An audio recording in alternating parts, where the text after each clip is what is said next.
गृहमन्त्री भएपछि उहाँले के गर्नुपर्छ भन्ने उहाँलाई चेत आयो र यो फाइलहरू ओपन भयो। सम्भवतः प्रचण्डले नै आदेश दिनुभयो होला। यो कुराहरू बेग्लै छ। स्वार्थ मिलिन्जेल हामी सँगै बस्ने, स्वार्थ जब मिल्दैन अनि त्यस पछाडि विरोध गर्ने।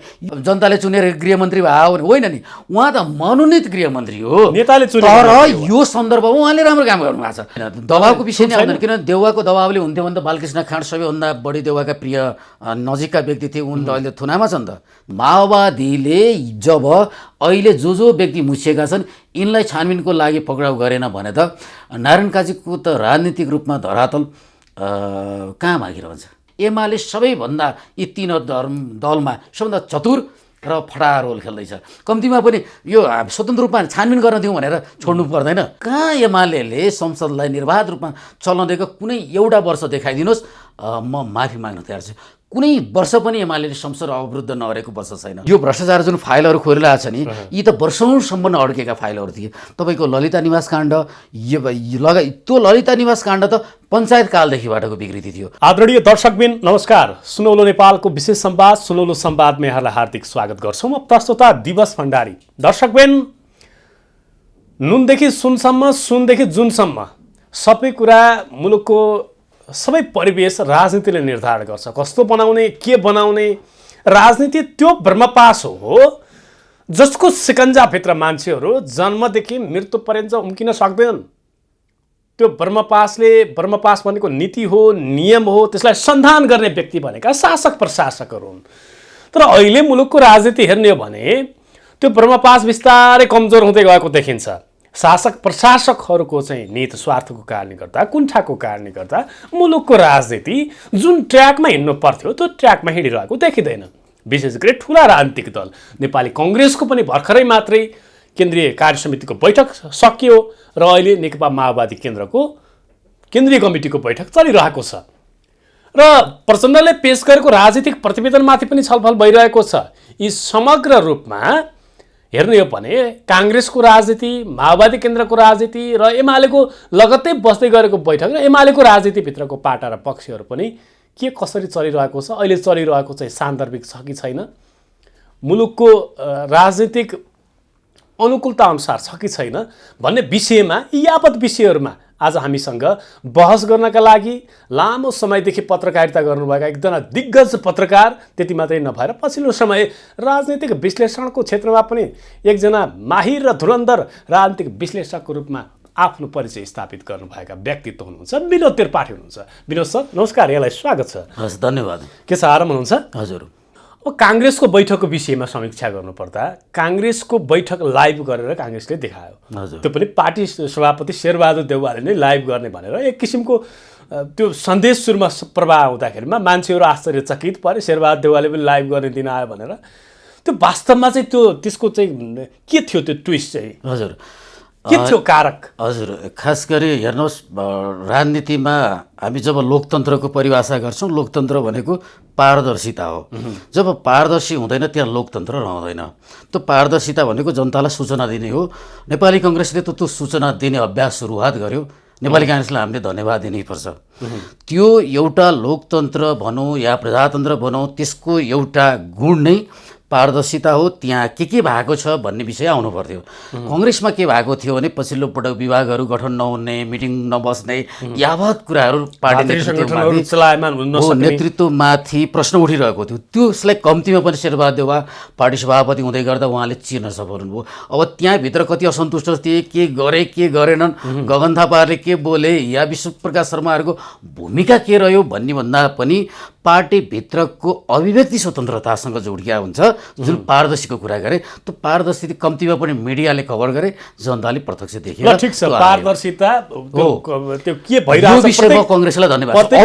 अरू विषयहरूमा कङ्ग्रेसले के गर्नुपर्छ भन्ने कुरा बाँकी कुरा त्यो पार्टी समीक्षा पछि गरौँला विस्तारमा, होइन? अहिले चाहिँ ठ्याक्कै जस्तो त्यो पारदर्शिता भयो। प्रत्येकको राजनीतिक एजेन्डा, प्रत्येकको राजनीतिक मत चाहिँ जनताले, केन्द्रीय नेताहरूको चाहिँ मत चाहिँ जनताले प्रष्ट रूपमा देख्ने त्यो अवसर प्राप्त गरे। त्यही सिको माओवादीले गर्न खोजिरहेको थियो। तर माओवादीभित्र चाहिँ किन अन्तर्विरोध भयो होला जस्तो लाग्छ? दिवसजी के हुन्छ भने भनिसक्नु भएको थियो, यो बुझ्नुपर्ने हुन्छ। मेरो लामो समयको पत्रकारिताले अथवा यो राजनीति क्षेत्रमै कलम चलाएर बोलेको हिसाबले कम्युनिस्ट र जुन एन्टी कम्युनिस्टमा धेरै फरक छ। भलै नेपालमा बराबर हुँदै आयो, एउटै आयो, काङ्ग्रेस कम्युनिस्टका धेरै गुणहरू हामीले पछिल्लोपल्ट एउटै पाउँछौँ, तर फरक हो। त्यो भनेको के हो भने पारदर्शिताको कुरा हो, त्यहाँभित्रको डेमोक्रेसी अभ्यासको कुरा हो। तर कम्युनिस्टहरूले त त्यो हिजो गरेका थिएन, नेपालमा मात्रै संसदीय राजनीतिमा कम्युनिस्ट आए र हामीले त्यो अपेक्षा माओवादीबाट गरेका हौँ, तर वास्तवमा कम्युनिस्टहरूको त्यो गुणै होइन। माओवादीले त्यो गरेको छ जुन कम्युनिस्टमा हुनुपर्ने गुणले नै पछ्याइरहेको हो। त्यो जुन लाइभ गरेन नि, त्यो त कम्युनिस्टहरूले कहिल्यै पनि लाइभ गर्ने, त्यहाँभित्र भएका आन्तरिक कुराहरूलाई कम्युनिस्ट जिनको प्रभाव हो। त्यो त्यसमा कम्युनिस्टको गुणै त्यही हो। कम्युनिस्टमा कहाँ हुन्छ लोकतन्त्र? कहीँ पनि हुँदैन। उनीहरूले आफूलाई अटोक्र्याटकै माध्यम मार्फत अगाडि लगेर नै उनीहरूले आफ्नो साम्यवादलाई स्थापित गर्ने हो। उनीहरूको साम्यवादको परिभाषा बेग्लै छ। अहिले साँच्चै नै कम्युनिस्ट पछि त्यसलाई खुल्ला राजनीतिक रूपमा बहस गरियो, संसदीय राजनीतिमा बहस गरियो, उनीहरू समाजवाद उन्मुख गए र धेरै युरोपका कम्युनिस्ट मुलुकहरू पनि पछिल्लो पटक समाजवादमा रूपान्तरण भए। अझै पनि उत्तर कोरिया त कम्युनिस्टै मुलुक हो। क्युबालाई पनि हामीले हेऱ्यौँ भने त्यहाँ कहाँ पारदर्शिता हुन्छ? त्यस कारणले कम्युनिस्टको जुन चरित्र हो त्यसमा लोकतन्त्रको खासै अभ्यास हुँदैन। त्यहाँ पार्टी एकल नेतृत्व हुन्छ, एकल नेतृत्वबाट नै नेतृत्व नै हाबी हुन्छ। त्यो गुण हो। भलै नेपालमा त चाहे माओवादी होस्, चाहे एमाले होस्, कम्युनिस्ट नभए पनि कम्युनिस्टका गुणहरू बिस्तारै छोडिरहेछन् भने एकैचोटि छोड्न त सक्दैनन् नि। एकैचोटि छोड्न नसकेको हुनाले सम्भवतः माओवादी केन्द्रले पनि लाइभ गरेन होला, अर्को पटक गर्न त अपेक्षा प्रचण्डले एकचोटि भन्नुभयो हामी लाइभ गरेर देखाउँछौँ भन्ने त्यो होइन प्रचण्ड त्यही त अब कङ्ग्रेससँगको सङ्गत अनुसार हो नि। तपाईँ हामी सङ्गत गऱ्यौँ भने एउटै एउटै गुणहरू त्यहाँ मिक्स भइरहेको हुन्छ होइन। कङ्ग्रेससँगको सङ्गतले एमाले पनि कङ्ग्रेस जस्तै भयो, एमाले र कङ्ग्रेसको सङ्गतले माओवादी केन्द्र उस्तै उस्तै भयो। अहिले तीनवटा दल तात्विक रूप मात्र होइन, सार भन्छु नि, कम्युनिस्टहरूको एउटा चाहिँ लाइन छ, करिकरी एउटै छ नि, भ्रष्टाचार या हरेक हिसाबले अब त्यो बिस्तारै एउटै होला। तर के छ भनेदेखि कम्तीमा पनि कङ्ग्रेसले त्यो एउटा अभ्यासलाई जीवित राखेको छ जुन कङ्ग्रेसको चरित्र हो होइन। अब कम्युनिस्टहरू पनि संसदीय राजनीतिमा आइसकेका छन्, उनीहरूले पनि अब लोकतन्त्रका अभ्यासहरू सिकिरहेका छन्। एमाले अलि अगाडि सिक्यो होला, खैर एमालेका आफ्नो संसद अवरुद्ध गर्ने ती अवगुणहरू छँदैछन्, तर माओवादीले त्यो अभ्यास कम्ती भने कङ्ग्रेससँगको गठबन्धनमा छ, हामी पनि लाइभ गर्ने हो कि भनेर उनले बोलिहाले। प्रचण्डले शेरबहादुर देउवाको सङ्गत छ, हिजो गिरिजाप्रसाद कोइराला सँगसँगै यहाँसम्म आएको राजनीति त्यो भएको हुनाले बोल्नु कुरा अथवा त्यहाँभित्र संसदीय अभ्यासका कुरा, लोकतन्त्रका कुरा, संविधान त हामी यसरी जान्छौँ भन्ने कुरा सामान्य कुरा हो। कम्तीमा पनि अर्को पटक यिनीहरूले पक्कै गर्नेछ, किन आलोचना त आयो त, आलोचना आयो, लाइभ भन्ने कुरा किन लाइभ गरेनौ भन्ने त आयो त। तर कङ्ग्रेसले नि बल्ल त गरे हो, पहिला त गरेको थिएन। त्यो भएर यो हामीले बिस्तारै समयले सिकाउँछ। हेर्नुहोस् समय सापेक्ष बन्दै हो। खास गरी माओवादीमा त हाम्रै माओवादीको राजनीति संसदीय राजनीति त बल्ल न हो। नत्र भने हिजो बजेट पेश गर्न जाँदाखेरि जनार्दन शर्माहरू ब्रिफकेस खोज्न गएका व्यक्ति आज त अर्थमन्त्री भएर आफै ब्रिफकेस बोकेर नि बजेट सार्वजनिक गरे त। त्यो समयले सिकाउने कुरा हो, अनुभवले सिकाउने कुरा हो।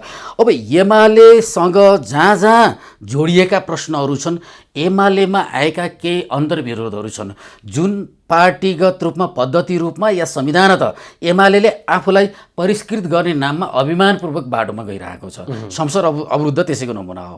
नत्र भने संसद अवरुद्ध गएर कुनै पनि मागहरूले त्यहाँ आउला हामी।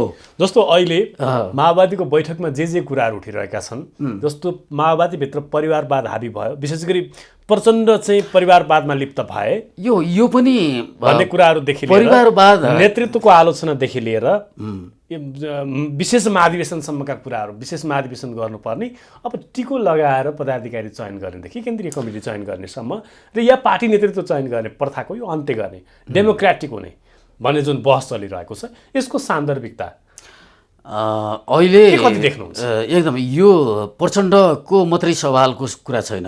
यहाँ के आइदिएको छ भने अहिले शेरबहादुर देउवा, केपी ओली, प्रचण्ड छन् नि, यिनीहरू सबैले नेतृत्व छोड्नै चाहँदैनन्। अब त्यही सिको प्रचण्डले गरिरहेछन्, जो 32-33 वर्षबाट आफै अध्यक्ष भइरहनु भएको छ। अब प्रचण्डको अर्को विकल्प के त भन्ने प्रश्न बहस त सुरु भयो त। अब भोलि वर्षमान पुन या जनार्दन शर्मा या अर्को कोही आउँदै गर्दा उसलाई नेतृत्व स्वीकार गर्ने हो।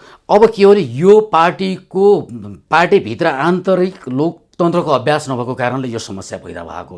त्यो समस्या पहिल्यै हल गर्नको लागि पार्टीभित्र यो अभ्यास पहिल्यै हुनु पर्थ्यो, ताकि अर्को अल्टरनेटिभ बनिरहनुपर्छ।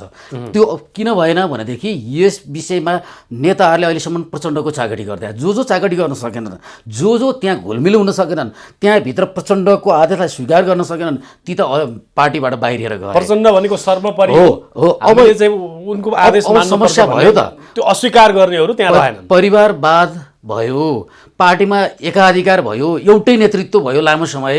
अहिले भन्दै गर्दा हिजो देख्नु पर्थेन। त्यसकारणले राजनीतिभित्र, पार्टीभित्र राजनीति गर्दै गर्दा स्वार्थ मिलिन्जेल हामी सँगै बस्ने, स्वार्थ जब मिल्दैन अनि त्यस पछाडि विरोध गर्ने, यो एउटा जुन संस्कार छ नि, यसले पार्टीलाई त हित गर्दै गर्दैन। यिनीहरूले कहिले शासन पनि राम्रोसँग चलाउन सक्दैनन्। पछिल्लो पटक हेर्नु भएको छ, यिनीहरू एक आपसमा बाज्न सुरु गरेका छन् पार्टीभित्र आन्तरिक रूपमा। अहिले हेर्नु, त्यति बेला लोड सेडिङ हटाउँदै गर्दा माओवादीको नेतृत्वमा लोड सेडिङ हट्यो, तर त्यसको जस उसले लिने कि उसले लिने, कसले लिने भन्ने विषय उनीहरूमा आपसमा हानथाप भयो। हानथाप हुँदा कुलमान घिसिङ एउटा कर्मचारीले त्यसको जस लिन्छ। अब जनताले पत्याउँदैनन् कि नेताहरूले यो लोड सेडिङ हटाएको भन्ने कुलमानले हटाएको बडो रोचक कुरा गर्नुभयो। हो। त्यस कारणले के हुन्छ भनेदेखि जब पार्टीभित्र हानथाप सुरु हुन्छ, पार्टी कहिले पनि पार्टीले त्यो जस पाउँदैन। के कङ्ग्रेसले पनि केही विषय राम्रो गरेको थियो नि, तर त्यो गुटहरूको कारणले कहिल्यै कङ्ग्रेसले पनि जस पाएन र पाउँदा पनि पाउँदैन। एमालेमा अहिले लगभग हिजो गुटबन्दी गर्नेहरू एउटा पार्टी बनाएर गइसके बाहिर, एकीकृत समाजवादीको रूपमा, र अहिले यो एक ढिका जस्तो भएर एमालेको केपी ओलीको नेतृत्वमा छ। खैर एक्लै बोले पनि भीम रावल त एकातिर एउटा कुनामा हुनुहुन्छ। तर माओवादीमा के भइरहेको छ भनेदेखि गुटहरू यति धेरै उम्रिएका छन्, त्यो एउटा गुटले अर्को गुटलाई मान्दैन, नेतै मान्दैन, त्यहाँ नेतै मान्दैन, उसले स्वीकारै गर्दैन।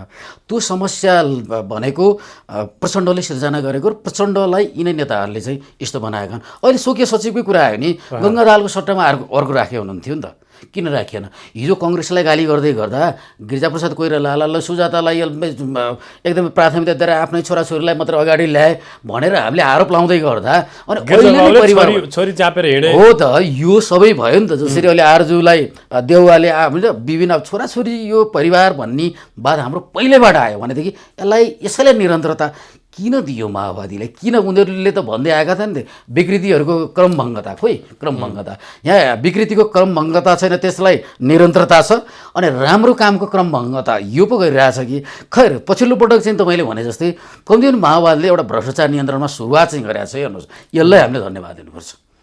जस्तो कि यो भ्रष्टाचार जुन फाइलहरू खोलिरहेको छ नि, यी त वर्षौँसम्म अड्केका फाइलहरू थिए। तपाईँको ललिता निवास काण्ड, त्यो ललिता निवास काण्ड त पञ्चायत कालदेखिबाटको विकृति थियो। म त मलाई जानकारी गराउँ, जति बेला अहिले पनि हेर्नु, ललिता निवास काण्डको मुद्दामा जाने जुन थुनामा पर्ने व्यक्तिहरू त हिजो पञ्चायत कालकै शासकहरू थिए।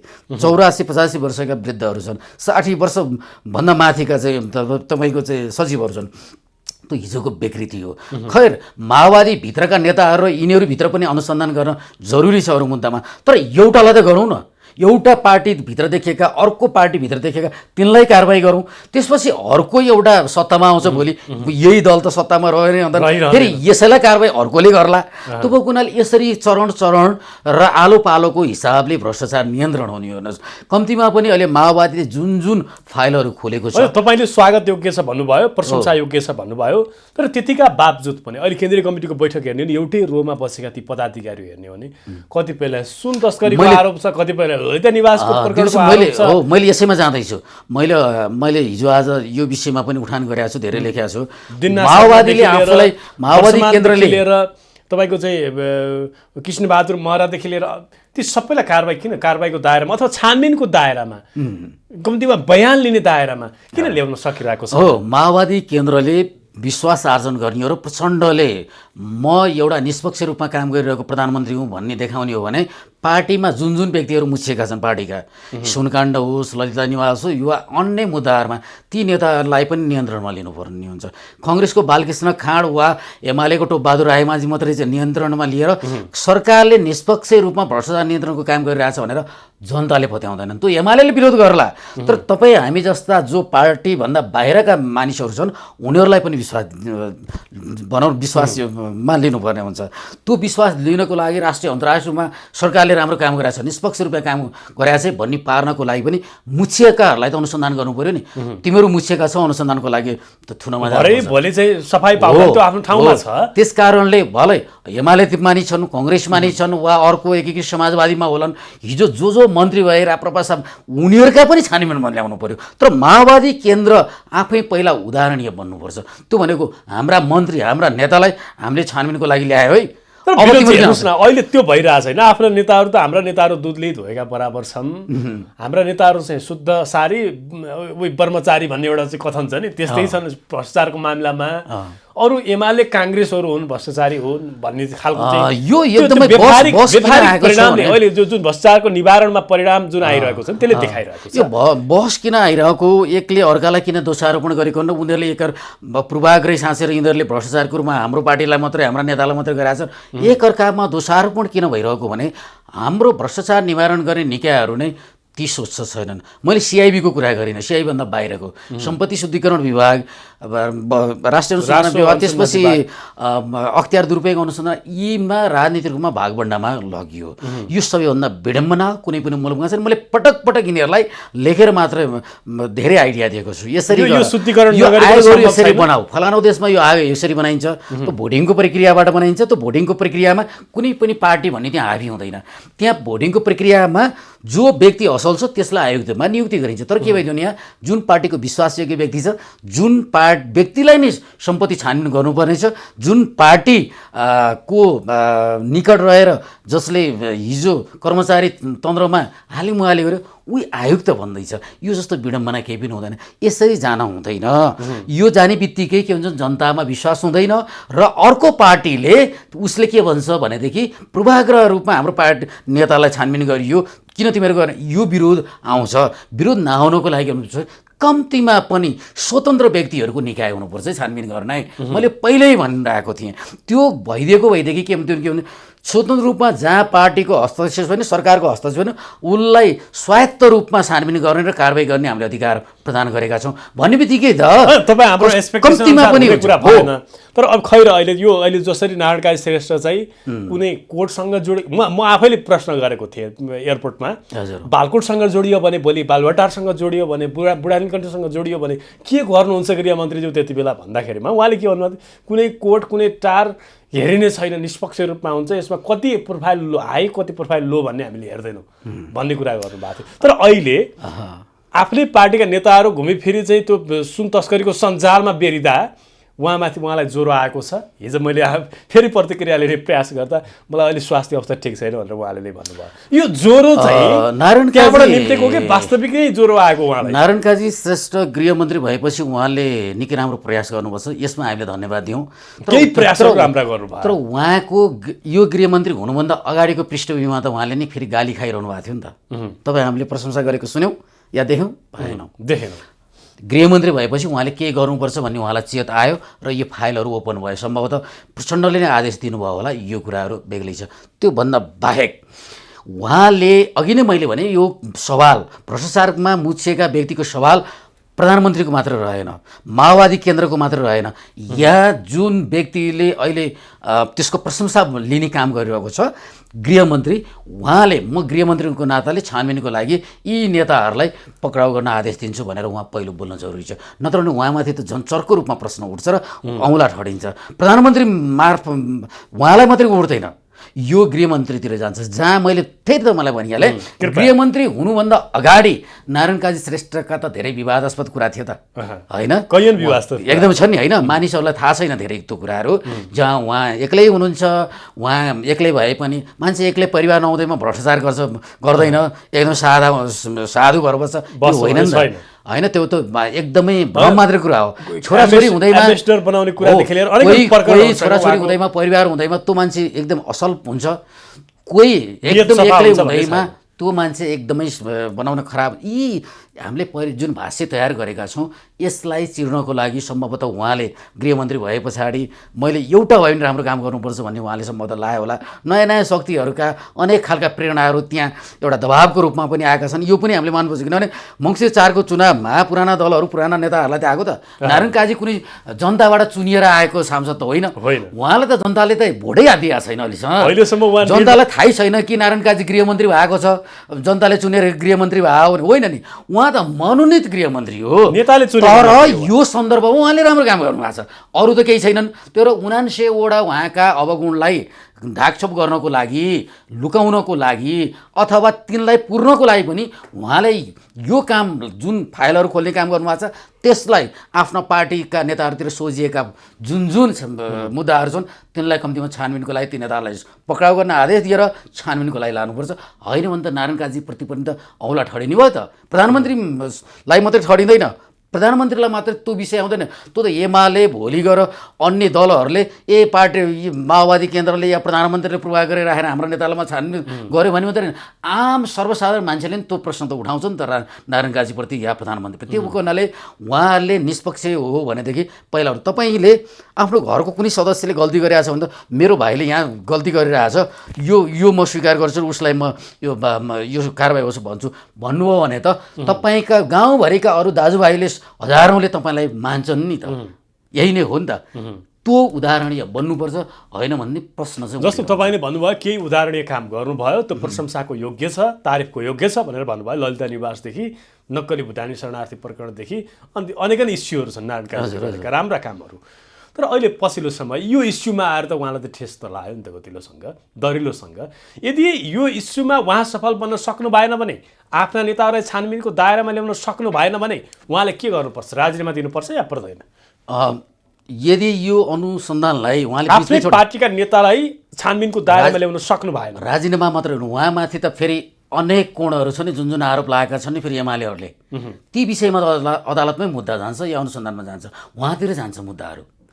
कि त यो अरूलाई दोषी प्रमाणित गर्न सक्नु पर्यो, यो सुन ल्याउने जुन तस्करहरू छन् यी तस्करका व्यक्तिहरू यो फलाना व्यक्तिहरूसँग फलाना व्यक्ति हुन्, फलाना राजनीतिक नेताहरूसँग मुछिएका रहेछन् भनेर त्यो विषयमा सम्पूर्ण इभिडेन्सहरू जुटाएर त्यस पछाडि छानबिनको लागि निकाल्नु पर्यो। हो, त्यो अदालतमा लाने काममा यी जुन सरकारी निकाय तिनलाई अत्यन्त सक्रियपूर्वक लैजाऊ भनेर गृहमन्त्रीको त्यहाँ चासो हुनु पर्यो, सक्रियता हुनु पर्यो। अर्को कुरा, आफ्नो पार्टीमा अहिले जो मुछिएका छन् तिनीहरूलाई त्यहाँभित्र छानबिनको लागि लानु पर्यो।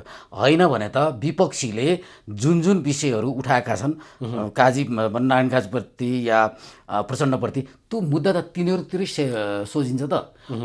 अनुसन्धानको नाममा उहाँहरूतिर जान्छ। आखिर यहाँ त्यो सुन त उडेर टपक्क आएर बस्यो, त्यो ट्याक्सीमा बस्यो होइन, त्यो भएको हुनाले उहाँहरूले बिचमै पर्यो। शेरबहादुर देउवाको दबावको कारणले गर्दा, प्रधानमन्त्रीको दबाव कसैको दबावको विषय नै आउँदैन। मैले सकिनँ भनेर प्रेस मिट गरेर उहाँले चाहिँ भन्नुभयो होइन, दबावको विषय नै आउँदैन। किनभने देउवाको दबावले हुन्थ्यो भने त बालकृष्ण खाँड सबैभन्दा बढी देउवाका प्रिय नजिकका व्यक्ति थिए, उन त अहिले थुनामा छन् त। देउवाले दबावै दिएको भन्नै मिल्दैन।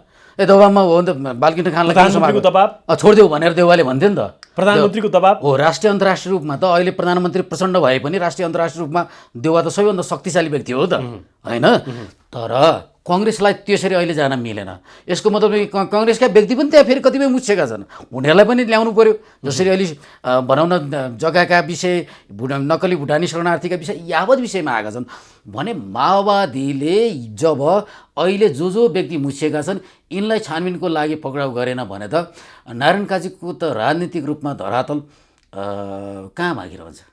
सकिन्छ है, सकिन्छ त नैतिक रूपमा। किनभने अरूको लाइफ थुनामा लाँदै गर्दा, आफ्नो पार्टीलाई जोगाउने र अर्कोलाई पूर्वाग्रह गरेर थुन्दै गर्दा त्यसको राजनीति भविष्य कहाँ हुन्छ भन्नुहोस् त? गाह्रो छैन, हुँदैन। नारायण काजीले अहिलेसम्म गरेका सबै राम्रा कामहरूको पनि इतिहास चाहिँ रहँदैन त्यसमा। हो, किनभनेदेखि अरूलाई जब छानबिन गरिन्छ आफ्नो पार्टीकोलाई छानबिन गर्नुपर्छ नि, त्यही हो त। अहिले कुनै प्रुफ प्रमाणित भएका अहिले जो थुनामा छन्, तर अहिलेसम्म प्रमाणित भएका परिस्थिति हेर्ने भने त्रिपाठीजी अहिलेसम्मको परिस्थिति हेर्ने भने आफ्ना जति रेलमा, काङ्ग्रेस एमाले जति जेलमा, आफ्ना सबै आफ्नालाई काखा चेप्ने हो, अब अर्कालाई पाखा लगाउने त्यो प्रवृत्ति त देखिन्छ नि। सम्भवतः उहाँले नारायण काजीले आफ्नो पार्टीलाई पनि गर्नु, त्यहाँ त गुटहरू छ, यस्ता गुटहरू छन्, बरु विपक्षी पार्टी उनका कतिपय मित्र होलान् तर पार्टीभित्रै त्यति धेरै उहाँका शत्रु होलान् अथवा भनौँ न मन नमिल्ने व्यक्ति होलान्। त्यो व्यक्तिहरूको कारण अथवा पार्टीको एउटा नेतृत्वको कारण र त्यहाँभित्र आउने अनेक खालका त्यो जालोभित्र उहाँ सम्भवतः परिबन्धमा परेको हुनसक्छ। होइन भनेदेखि त उहाँलाई त्यो सुख छैन, मैले सकिनँ या मैले चाहेर पनि पार्टीका कतिपय कुराहरूले मैले यो अनुसन्धानको आफ्नो पदको दायित्व निर्वाहनमा म यहाँ सकिनँ भनेर उहाँले राजीनामा दिनुभयो भने फेरि उहाँको राजनीति बच्न सक्छ। यसको मतलब राजीनामा दिनुहोस् है मैले भनेको होइन, फेरि मैले भन्न खोजेको दुईवटा कुराहरू भयो नि त। आफ्नो पार्टीका जुन जुन नेताहरू मुछिएका छन् उनीहरूलाई समाएर पक्राउ गर्ने र कम्ती अनुसन्धान गरियोस् भनेर उहाँले आदेश दिनु पर्यो, गृहमन्त्री हो नि त, उहाँ त आदेश दिनु पर्यो। होइन भने त मलाई अनेक खालका अनेक कोणबाट काम गर्न दिएन, त्यस कारणले मैले बस्न सकिनँ, मैले पार्टी पदबाट राजीनामा दिएँ। दबाबको कारणले गर्दा, थ्रेटको कारणले गर्दा मैले काम गर्न सकिनँ भनेर उहाँले यी दुईटै नैतिकताका विषय। अब उहाँसँग नैतिकता छैन भने त अरूका पार्टीका नेताहरू, अन्य मन नपरेका नेताहरूलाई कारबाही गर्दै जाने, राजीनामा दिनुभयो नि, राजनीतिक साख जोगिन पनि सक्यो। यदि राजीनामा नदिकन यही परिस्थितिमा चाहिँ जुन जुन नेताहरूमाथि आरोप लागिरहेछ यसरी नै उहाँले राज्य सञ्चालन गर्ने, गृह प्रशासन सञ्चालन गर्ने जमर्को गर्नुभयो भने उहाँको राजनीति इतिसेरी समापन। उहाँको राजनीतिलाई धेरै, किनभने उहाँ त अहिलेसम्म जननिर्वाचित सांसद पनि होइन, उहाँ त झ्यालबाट छिरेको माननीय हो। त्यसपछि राष्ट्रिय सभाको माननीय यति गाह्रो छ उहाँलाई होइन, किनभनेदेखि पार्टीमा पनि उहाँ एउटा वैद्य नेत्रविक्रम चन्दहरू लगायत बाहिरिए पछाडि प्रचण्डसँग बार्गेनिङ गरी आफ्नो स्थान बलियो बनाएको हो। संसदमा राजनीति धरातल पार्टीभित्र धेरै कमजोर छ। सङ्घीय संसदमा अथवा चाहिँ भन्छ संसदमा झ्यालबाट छिर्ने माननीय भनेर एउटा भाष्य बनेको छ कि राष्ट्रिय सभाका मान्यहरू, उहाँ त राष्ट्रिय सभाको माननीय। अहिलेसम्म उहाँले चुनाव जितेको इतिहास रहेनछ, मैले पनि खेला हेरेको थिएँ। र खैर अब अहिले उच्चस्तरीय छानबिन समिति बनाउनुपर्छ, आयोग बनाउनुपर्छ भनेर प्रमुख प्रतिपक्षी दल नेकपा एमाले भनिरहेको छ। यो सुन प्रकरणका विषयमा सरकार नै संलग्न छ, यसमा हामीले सरकारलाई नै दोषी देख्छौँ। सबभन्दा पहिला चाहिँ उच्चस्तरीय छानबिन समिति बनाउनुपर्छ। त्यो समितिले प्रधानमन्त्रीलाई पनि छानबिन गर्न सक्छ, त्यो समितिले अर्थमन्त्रीलाई पनि सक्छ, त्यो समितिले गृहमन्त्रीलाई पनि सक्छ। त्यो खालको शक्तिशाली समिति बनाउनु पर्यो भनेर प्रतिपक्षले भनिरहेछ। यसको सान्दर्भिकता कति छ? यो चाहिँ प्रतिपक्षले चाहिँ आफू बस्नलाई बनाउनु भनेको हो कि अथवा कुनै क्षेत्रमा बार्गेनिङ गर्न भनेको हो कि के देख्नुहुन्छ तपाईँ? यो सबैभन्दा एमाले मिलिजुली खाउँ, यसलाई लुकाउँ भन्न खोजेको, अरू केही पनि होइन। छानबिन समिति भनेको यी सबै मुद्दाहरू छन्, यिनलाई डिसमिस बनाऊ, मिलाउँ। छानबिन समितिमा राख्ने त आफ्नै निकटका व्यक्तिहरू हो, त्यसपछि उनीहरू मिल्ने, यिनलाई सबै मुद्दाहरूलाई ओझेल बनाउने र हिजोका मुद्दाहरूलाई जसरी तामिलीमा थन्काइया थियो अनि कतिपय मुद्दाहरूलाई डिसमिस बनाएर भविष्यमा तिनलाई उठाउनै नमिल्ने गरी, तिनलाई खोल्नै नमिल्ने गरी लैजाउँ, मिलाउँ, हामी टाउकी भने अरू। छानबिन समिति बनाइयो भने सिआइबीले काम गर्न सक्दैन, त्यो दबाब हुन्छ, राजनीतिक दबाब हुन्छ। सिआइबीले त कम्ती भने निष्पक्ष काम गरिरहेको छैन। अरू मैले भनिहालेँ विभाग आयोगतिर नजाउँ, कति सिआइबीले काम गरेको छ। सिआइबीमा के छ भन्नुहुन्छ भने उनीहरूलाई राजनीतिसँग त्यति मतलब छैन। भलै हामी डिआइजीमै एआइजीमै बरु रिटायर भइदिउँला या एसपी छँदै रिटायर भइदिउँला, तर कारबाही गरौँ भन्ने 2-4 जना मान्छे छन् त्यहाँ। तर आयोगहरूमा के छन् भने उहाँ पार्टीले शपथ खुवाएको छ आयोग विभागहरूमा अहिले हाम्रा मान्छे जोगाउनुपर्छ, अरूका मान्छेहरू अरू पार्टीका नेताहरूलाई छानबिन गरेर जेल हाल्नुपर्छ भनेर पठाइएको छ। यहाँ त त्यो छैन। त्यो हुनाले सिआइबीलाई बन्धनमा बाँध्न, सिआइबीलाई कस्नको लागि छानबिनको माग गरेको छ एमाले। एमाले सबैभन्दा यी तीन दलमा सबभन्दा चतुर र फटा रोल खेल्दैछ। कम्तीमा पनि यो स्वतन्त्र रूपमा छानबिन गर्न दिउँ भनेर छोड्नु पर्दैन। त्यहाँ त कसैले सिआइबीमा प्रचण्डका मान्छे त भर्ती गरेका छैन, त्यहाँ त बरु अलरेडी कङ्ग्रेसकै होला एमालेकै होला। त्यो भएको हुनाले छानबिन समिति बनाउनु भनेको विगतदेखि नै हाम्रो परम्परा के भइदियो भने हरेक मुद्दा, हरेक गल्तीलाई त्यसको प्रोटेक्सन गर्नको, त्यो यसलाई ढाक्नको लागि, त्यसलाई जोगाउनको लागि तयार गरेका समिति हुन्। यी समिति जति धेरै बन्छन् त्यति धेरै दोषी अपराधी व्यक्ति त्यही मागले आज संसद अवरुद्ध गरिरहेको छ। त त्यही माग अगाडि सारेर एमालेको चरित्र तपाईँले विगतदेखि हेर्नुहोस्, 48 सालबाट यहाँसम्म हेर्नुहोस्, कहाँ एमाले संसदलाई निर्वाध रूपमा चल्न दिएको कुनै एउटा वर्ष देखाइदिनुहोस्, म माफी माग्न तयार छु। कुनै वर्ष पनि एमाले संसद अवरुद्ध नगरेको वर्ष छैन। हरेक वर्ष उसले संसद अवरुद्ध गर्छ। 56 दिन मात्रै होइन, उसले लगातार आफ्ना विषय जब त्यहाँ संसदबाट सम्बोधन हुँदैन, फेरि देश केन्द्रित होइन, पार्टी स्वार्थका मुद्दा मात्रै त्यस्ता आउँछन् कि ती मुद्दाहरूमा सत्तापक्षलाई सभामुखलाई गलाएर भए पनि उसले चाहिँ त्यो आफ्नो एजेन्डाहरू लागू गरिरहेको हुन्छ अथवा त्यसलाई आफूले जहिले पनि प्रतिपक्षमा भए पनि एजेन्डाका जहिले पनि हिसाबमा अघिल्लो पटक त मुद्दाका हिसाबमा पार्टीलाई फाइदा हुने गरेको अघिल्लो पटक त सभामुख अग्निप्रसाद सापकोटा हुनुहुन्थ्यो जो माओवादी केन्द्रका हुनुहुन्थ्यो अलि अगाडि कङ्ग्रेसको थिए उहाँको बिचमा अब सुभाष नेमाङले 2 कार्यकाल गर्नुभयो त्योभन्दा अगाडि रामचन्द्र पौडेल सभामुख हुनुहुन्थ्यो ती यी सबै हेर्नुहोस् उनीहरूले एमाले अहिले हेर्नुभयो भने तर यो नै सभामुख हुँदाखेरि एमालेका आफ्नै सभामुख पनि उसले त्यो हेर्दैन उसले के गरिरहेको हुन्छ भनेदेखि संसदमा आफ्ना एजेन्डा आफूलाई कहाँ के गाह्रो परिरहेको हुन्छ विधेयकदेखि लिएर हरेक कुराहरूमा उसले अवरोध पारिरहेको छ त्यस कारणले एमाले प्रति जहिले नै संसदको मूल्य र मान्यताका विषयमा प्रश्न उठिरहेको छ उसले त्यो यो किन गरिरहेछ भन्ने विषयमा अहिले गतिलो उत्तरै दिएको छैन संसद विघटनका 2-2वटा मुद्दा पुगे त्यो संसद विघटनको कुरामा अहिलेसम्म उसले झारा टारेको छ नि त आफ्नो व्याख्या गर्छ तर संविधान र कानुनमा रहेर त व्याख्या गरेको छैन नि त्यस कारणले 3वटा ठुला दलका जुन विषय छन् कङ्ग्रेस एमाले माओवादीका यिनका रूप गुण सबै तात्विक रूपमा एउटै भएर गए यही नै नेपालको लागि सबैभन्दा ठुलो विडम्बना हो यो विडम्बनाको कारण सरकार सञ्चालनका चाहे प्रचण्ड होस् चाहे अर्को होस् खास तात्विक रूपमा 3वटा पार्टी त उस्तै भए नयाँ आएको पार्टी छ नि राष्ट्रिय स्वतन्त्र पार्टी अब हामीले यसलाई कसरी हेर्नु भएको छ नयाँ आएको शक्तिले कम्तीमा पनि राम्रो गर्छ जान्नेलाई छान्ने भनेर आएको पार्टी नयाँ आएको शक्तिप्रति जनतामा उभार छ राष्ट्रिय स्वतन्त्र पार्टीले त उभाएकै हो र पछिल्लो पटक उपनिर्वाचन वैशाख 5 गते पनि आयो होइन 10 गते तर त्यो सँगै के हो भनेदेखि उसले पुरानै दलहरू हिँडेको बाटोमा चाहिँ नि ऊ कतै हिँड्यो कि उसले पनि अलिकति नौटङ्की अलिकति केही झुटो अथवा स्टन्टबाज यी गर्यो कि भन्ने प्रश्नहरू जनताबाट हो यो गर्न हुँदैन बरु कुनै जनतालाई ठुलो आश्वासन दिन पर्दैन हतारमा हामी यो गर्छौँ भनिहाल्न परेको छैन हामी 84 सालमा कम्तीमा पनि पुगौँ त्यसपछि हामीले यो काम गर्छौँ तर के कामहरू अहिले गरेको छ नौटङ्कीबाज गर्नु पर्यो हेर्नुस् न प्रमुख प्रतिपक्ष दल एउटा छ अर्को प्रतिपक्ष हो रासोपा संसदको चौथो शक्ति संघीय संसदको प्रदेशमा त उपस्थिति पनि छैन स्थानीयको कुरो गर्नै परेन पार्टी नै थिएन स्थानीयको चुनावसम्म तपाईको अहिले हेर्नुभयो भने चितवनमा ब्लू बस सञ्चालनदेखि लिएर मोबाइल एम्बुलेन्ससम्मका कुराहरू अहिले आइरहेका छन् हैन सत्ता पक्षले के गर्न नसकिरहेको स्थितिमा एउटा सानो प्रतिपक्ष गएर ओहो यत्रो चमत्कारी काम गर्यो भनेर प्रशंसा पनि गर्छन् क्या होइन त्यसलाई हामीले एकदमै नराम्रो पनि नभनौँ तर एउटा राष्ट्रिय पार्टीले त्यो विषयमा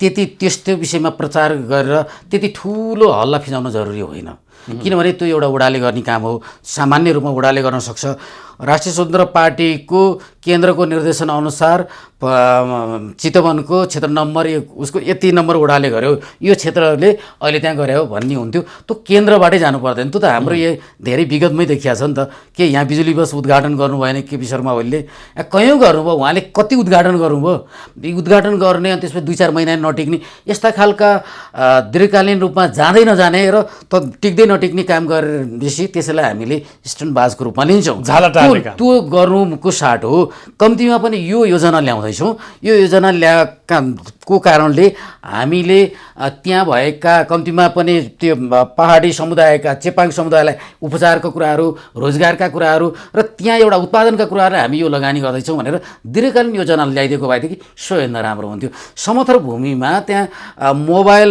स्वास्थ्य शिविर खोलेर केही पनि अर्थ छैन जहाँ चितवन त आफै मेडिकल सिटी हो जो हरेक अस्पताल पुग्नको लागि हरेक व्यक्तिलाई 10-15 मिनटभित्र पुग्न सक्छ सामान्य ज्वरो नाप गर्नको लागि तपाईँको मोबाइल टोली पठाउन जरुरी होइन मोबाइल टोलीको त्यो एम्बुलेन्स जुन गाडी थियो त्यो पनि त अवैधानिक भनेर आइसक्यो अहिले म त्यतातिर गइन तर जुन प्रकारका यी 2-3 वटा कामहरू गर्यो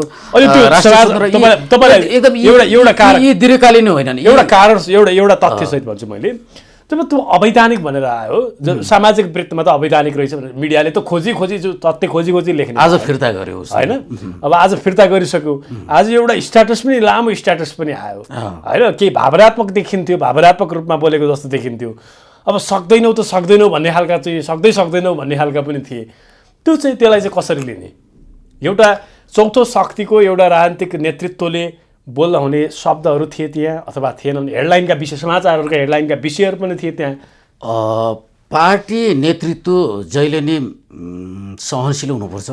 पार्टी राजनीतिक व्यक्तिमा हुनुपर्ने गुण अनुशासित हुनुपर्छ। भएको चाहिँ टिप्पणी हो कि होइन? धेरै हुनुपर्छ। हामीले जति पनि बनेका मुलुकहरू राजनीतिले परिवर्तन ल्याएका मलेसिया, सिङ्गापुर, दक्षिण कोरियाका जति पनि नेता हेऱ्यौँ भने उनीहरूसँग स्टन्टबाजले यहाँ आएका होइनन्, ती मुलुक बनेका होइनन्। प्लानिङले भएको, प्लानिङले हामीले 5 वर्षमा 10 वर्षमा मुलुकको यो फेजमा लान्छौँ भनेर भएको हो। यो अहिले तत्काललाई हामी चर्चामा आउने लोकप्रियताको सिँढी मात्रै चढ्नको लागि हुन्थ्यो। केपी शर्मा ओलीले कति बोलिसक्नु भयो। यदि उहाँले मात्रै बोलेको हामीले पुर्याइदिएको भयो भने हामी अहिले सबैभन्दा अब्बल मुलुक बनिसक्थ्यौँ। के पुरा भएको त छैन। उहाँले भन्नुभयो हामी सत्तामा रहे पनि नरहे पनि यी पुरा हुनेछन्, हेर्नु होला, एमालेलाई भोट दिनु होला भन्नुभयो नि त। तर उहाँले यो भुल्नुभयो कि हामीले सत्ता चलाउन सबै पाउँछौँ कि पाउनौँ, त्यो अवसर हुन्छ कि हुँदैन, त्यही पनि हामीलाई भोट दिनुहोस्, यदि एमाले पाएन भने पनि सत्ता चलाउन अर्कोलाई हामीले त्यो दबाब दिन्छौँ भन्ने छौँ, यो काम गर्नुपर्छ भनेर उहाँले त त्यो सौहार्द त देखाउनु भएन नि। त्यस्तै जस्तो राष्ट्रिय स्वतन्त्र पार्टीले त्यो एउटा परिपक्वता देखाउन जरुरी छ, नेतृत्वले त्यो परिपक्वता देखाउन जरुरी छ। कसैलाई पूर्वाग्रह, कसैलाई घोचपेचका शब्दहरू प्रहार गर्न जरुरी छैन। मैले भनेको विषयमा ती स्टाटसतिर रविजीका विषयमा जान चाहिन, तर नेतृत्व जहिले पनि उदार हुनुपर्छ, महानता हुनुपर्छ र सहनशील हुनुपर्छ। त्यसलाई नै जनताले पत्याउने हो। त्यहाँ कुनै योग्यताको प्रश्न झल्किँदैन। योग्यता तपाईँको योग्यता, तपाईँको विद्यावारिधि त्यो हो, तपाईँसँग भएको सबैभन्दा ठुलो महानता गुण हो। तपाईँको कुनै एउटा सर्टिफिकेट कागजको रूपमा हुन जरुरी भएन। तपाईँ धेरै जसो विद्वानहरूलाई हेर्नुहोस्, वैज्ञानिकहरूलाई हेर्नुहोस्, उनीहरू धेरै पढेर वैज्ञानिक भएका होइनन्, अनुसन्धानका कुराहरू भएका। तर पढ्नु पऱ्यो, त्यो आफ्नो हिसाबले कति सकिन्छ पढ्नु पऱ्यो। तर त्यो पढ्नेसँगै तर अब उहाँलाई त प्रश्न 2-3 वटा उठाए होलान् तर उहाँले यस्ता खालका घोचपेचका शब्द प्रयोग गर्नु जो आफ्नै कमजोरी हुँदाहुँदै। लामो समय जर्नलिस्टको रूपमा काम गरेको जर्नलिस्ट पनि हुनुहुन्छ होइन? तपाईँ त झन्डै 2 दशक 3 दशक चाहिँ आफ्नो चाहिँ पत्रकारिता क्षेत्रमा 3 दशकभन्दा लामो समय व्यतीत गरिसक्नु भयो। मैले यहाँलाई प्रश्न गरेको कि यो अल्पविकसित राष्ट्रहरू जति पनि छन् नि, त्यहाँको पत्रकारिता जहाँसम्म हामी दक्षिण भारतको, हाम्रो छिमेकी मुलुक भारतको हेऱ्यौँ भने एकदमै विकृत पत्रकारिता पाउँछौँ। त्यहाँ चाहिँ अब सरकारको त दिन रात भजन गाए मिडियाले चाहिँ गोदी मिडियाको नामले पनि परिचित मिडियाहरू, कतिपय राष्ट्रिय मिडियाहरू भन्नेहरू होइन, ठुलो चाहिँ लगानीमा खोलेका टेलिभिजनहरूले पनि त्यसरी त्यो सरकारको प्रशंसा गरिरहेको पाउँछौँ एकहोरो रूपमा। तर नेपालको मिडिया अरू देशको तुलना, अल्पविकसित राष्ट्रहरूको तुलनामा नेपालको मिडिया चाहिँ स्वच्छ छ है भन्ने थियो। अब त एउटा अहिले के बनेको छ राजनीतिक कर्मीहरूको, मिडियालाई चाहिँ प्रहार गऱ्यो भने हाम्रा कमी कमजोरीहरू देखाउने मिडियालाई प्रहार गऱ्यो भने हामी चाहिँ बच्न सक्छौँ है भन्ने जस्तो भान पनि कहीँ न कतै परेको हो कि भन्ने एनालाइसिस हुन थालेको छ कि त्यस्तै हो त? यो मिडियाको सन्दर्भ म जहिले नै भन्ने गर्छु, साउथ एसियाको भारतबाट गाइडेड भएको छ। तर अलिकति मालदिप्स या भुटान अब उनीहरू अलि साना मुलुक भएको हुनाले त्यति धेरै मिडियाको प्रभाव पनि छैन, उनीहरूलाई आवश्यक पनि छैन। तर हामी तपाईँले गोडी मिडिया मात्र हिजो आमिर खानले बनाएको पिपली लाइभ फिल्महरू देखाएको दृश्यमा गइरहेछौँ। राष्ट्रिय स्वतन्त्र पार्टी त्यो एउटा हल्लाको जस्तो युट्युबमै जुन हल्ला गरे हुन्छ नि एक थरी, मैले युट्युब भने मतलब एउटा तब्का त्यो, किनभने त्यसलाई हामीले युट्युबको रूपमा भनेको त्यो एउटा प्रवृत्तिलाई जनाएको विषय हो। त्यो तरिकाकोमा जान हुँदैन, किनभनेदेखि हाम्रो विकृति यति धेरै भएर गइदियो। भारत त सबैभन्दा विकृत समाज भएको मुलुक हो। तपाईँको जातीय धार्मिक त्यहाँ सबैभन्दा विखण्डन हिंसा मचाउने सत्तारूढ दलले गरिरहेको हुन्छ। तपाईँको अतिवाद जति हाबी हुन्छ नि त्यो मुलुकमा त्यति नै हिंसा मचिन्छ। साम्प्रदायिक राजनीतिदेखि लिएर अनेक किसिमका तिक्डहरू गरिरहेको। हाम्रो मुलुक पनि हिन्दू मुलुक हो जहाँ हामी 91-92% हिन्दू धर्मप्रति आस्था मान्छौँ होइन। तर हाम्रो हिन्दू राष्ट्र हुँदाहुँदै पनि हामीमा त्यो सद्भाव छ। कारण के भनेदेखि हामीमा त्यो परिपक्वता, त्यो सद्भाव भएको कारण के भने हाम्रो सोच कम्ती होइन, उनीहरूको भन्दा धेरै माथि भएको। तर राष्ट्रिय स्वतन्त्र पार्टीले त्यो खालको पूर्वाग्रह राजनीतिले सामाजिक सञ्जालमा अनेक विवादहरू सिर्जना गरिदियो। अहिले तपाईँ हामीले यो त्यो इन्डियामा भएको गोदी मिडिया र यो शैलीमा के अन्तर हुन्छ, त्यो शैलीहरूलाई कहिल्यै पनि हामीले पछ्याउनु हुँदैन। खैर तपाईँ र मैले यो विवेचना गरिरहँदा, बहस गरिरहँदा तपाईँ हाम्रो आलोचना पनि हुनसक्छ, तर सत्य कुरा चाहिँ हामीले भन्नुपर्छ। राइट किनभनेदेखि होइन त्यो आलोचना भएर किनभनेदेखि यो कुरा के हो भनेदेखि तपाईँ दीर्घकालीन रूपमा काम गर्दै हुनुहुन्छ भनेदेखि उनीहरूले 3 महिना पछाडि हेरेर विश्वास गर्छ नि त। 3 वर्ष पछाडि विश्वास गर्लान्, तर एक दिन विश्वास गर्छन्। सही कुराको विश्वास गर्नै पर्छ। तपाईँको जति पनि हल्ला गरेर झुटको खेती गरेर अनेक प्रकारका अफवाहहरू फैलाएर समाजमा ल्याउने फल हो नि, त्यो विषाक्त हुन्छ, त्यो विष हुन्छ, त्यो अमृत हुँदैन। तपाईँको पछिल्लो पटक भारतमै हेर्नुभयो भने त्यही एकजना तपाईँको पछिल्लो एउटा जोडी थियो, पाकिस्तानको महिला र दिल्लीको एकजना युवा बीच भएको प्रेम सम्बन्ध र विवाह। नेपालमा आए उनीहरू, उत्तर प्रदेश गए र दिल्ली गए। भारतका मिडियाले दिनदिनै मानौ संसारै त्यहाँ ठुलो एउटा भूकम्प गइरहेछ भने चाहिँ दिनभरि रातभरि लाइभ देखाए त्यहाँका नेसनल टेलिभिजन। इन्डिया पाकिस्तान पनि भयो त्यसमा। एकदमै पाकिस्तान त त्यो पाकिस्तानको त्यो इन्डियाकै एउटा पार्ट भयो, किनभने एउटै शैली छ, उनीहरूको धर्म फरक भए पनि प्रवृत्ति एउटै हो, पाकिस्तान बङ्गलादेश र भारतको।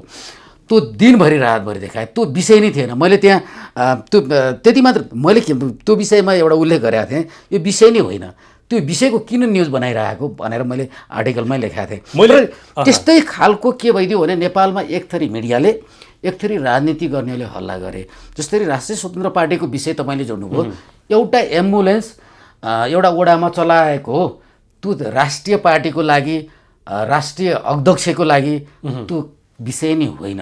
हरेक वडामा हरेक सङ्घ संस्थाले यहाँ हजारौँ एम्बुलेन्स दौडिएका छैनन्। तर तपाईँले अहिलेसम्म सामाजिक सञ्जालमा राष्ट्रिय न्युजमा कहीँ देख्नुभयो? त्यस कारणले सानो सानो योगदान कुरालाई ठुलो प्रचार गरेर आफूले स्ट्यान्डबाज गर्नुहुन्न भन्ने मेरो अनुरोध मात्रै हो। तपाईँले 30 वर्ष चाहिँ पत्रकारिता गर्नुभयो, तपाईँका पत्रकारिताभित्रका गुणहरू हेरेर मैले तपाईँको बारेमा तथ्यपरक रूपमा के एउटा चाहिँ आर्टिकल लेखेँ भने त्यो आर्टिकललाई लिएर तपाईँले चाहिँ मप्रति खेद प्रकट गर्नुभयो होइन। तपाईँका कमी कमजोरीहरूलाई केलाएर मैले लेखेँ भने त्यो प्रति तपाईँले मलाई खेद प्रकट गर्नुभयो भने तपाईँ आफू पनि सुध्रिने चान्स पाउनुहुन्न भनेर व्यक्तिहरू भन्ने गर्छन्। जस्तो त्यस्तै फर इक्जाम्पल रवि लामिछानेका विषयमा उहाँका कमी कमजोरीहरूलाई नयाँ आएको राजनीतिक दलले त राम्रै गरोस् भन्ने लाग्छ नि सबैलाई पनि होइन। आम सञ्चारकर्मीहरूलाई जसले पार्टी पत्रकारिता गरिरहेका छन्, निष्पक्ष पत्रकारिता गरिरहेका छन्, उनीहरूलाई त नयाँ आएको राजनीतिक दलका कमी कमजोरीहरू हामीले देखाइदियो भने यिनीहरूले साँच्चै नै अवसर पाउँछन् है भनेर त्यो कमी कमजोरी देखाउँदा पनि भावावेशमा आएर 12 भाइ भनिदिने, 13 भाइ भनिदिने, अब कोही भाइ पनि होलान् तर कोही भाइ नपर्नेहरू पनि परेका छन् भनेर भन्छन्। कि साँच्चै त्यस्तै भएको हो? हाम्रा मिडियाका नि कमजोरी धेरै छन्। हाम्रा मिडियाले सच्याउनु पर्ने धेरै कुराहरू छन्। हामीले कतिपय कुराहरूमा सौदाबाजी नै खेल्ने होला, मिडियामा लगानी गर्ने नाममा आफ्ना गल्ती ढाकछोप गर्नलाई मिडियामा लगानी पनि गरे होलान्। यी यावत हुँदा त्यति गर्दा गर्दै नै सूचना चाहियो, सही कुराहरू चाहियो। त्योसँगै मिडियाका यी कमजोरी हुँदा हुँदै पनि मिडियालाई गाली गरेर कुनै पनि नेताले सुख पाउँदैन, किनकि राजनीति जति सङ्लो भयो समाजका अन्य पक्षहरू पनि त्यति सुध्रिँदै जाने हुन्। राजनीति जस्तो छ अरू तबकाहरू पनि त्यस्तै हुने हुन्। हाम्रो राजनीतिले जे मार्ग निर्देशन गर्छ त्यसले समाजका अनेक फ्याक्टरहरूलाई पनि त्यसरी सबभन्दा पहिला कार्यपालिका नै सुध्रिनुपर्छ हाम्रो राजनीति। अब त के भयो भने रविजी त एउटा सानो पार्टीको लिडर होइन, उहाँ एउटा राष्ट्रिय पार्टी सभापति हो, एउटा उप प्रधानमन्त्री हो। त्यो नाताले उहाँका अभिव्यक्तिहरू जिम्मेवारी हुन जरुरी छ। गाली नै गर्नु पर्यो, असहमति रहनु पर्यो भने यसमा मेरो विमति छ, यो होइन है हजुर भनेर जानु पर्यो। तपाईँ मिठो बोल्दैमा त स्वयं ठुलो प्रहार त्यही हुन्छ क्या। तपाईँ कडा बोल्दैमा ठुलो प्रहार हुँदैन, त्यो लुजर हुन्छ। जब लुजर व्यक्ति हो भने मात्रै कडा बोल्ने हो। तपाईँको एउटा स्ट्रङ मान्छेले तपाईँले सौहार्द किसिमले बोल्नुपर्छ, भद्र किसिमले बोल्नुपर्छ। त्यो त हामीले सिकौँ न, विश्वमा जति पनि सफल भएका राजनीतिज्ञहरूसँग ती सफल भएका राजनीतिज्ञले भद्र बोलेरै विनम्रतापूर्वक बोलेरै त्यो मुलुक बनाएका हुन्, त्यो पार्टी बनाएका हुन् र त्यो अन्तर्गत जान जरुरी छ। अझै पनि नयाँ शक्तिहरूको सँग जनताको भरोसा टुटिसकेका छैन। 2084 सालसम्म पुराना पार्टीहरूलाई रिप्लेस गर्न सक्छन् सक्दैन यो आफ्नो ठाउँमा छ। तैपनि जनताको एउटा आशंका जन्मेको छ कतै नयाँ शक्तिहरू पनि पुराना पार्टीहरूकै लिगमा हिँड्ने हुन् कि त्यही बाटोतिर डोरिने हुन् कि भन्ने शङ्काको दृष्टिकोणले हेर्नुपर्ने छ। हस्, यावत विषयमा तपाईँसँग बहस गर्नु थियो, समयको पाबन्दी छ, आजलाई छुट्छौँ।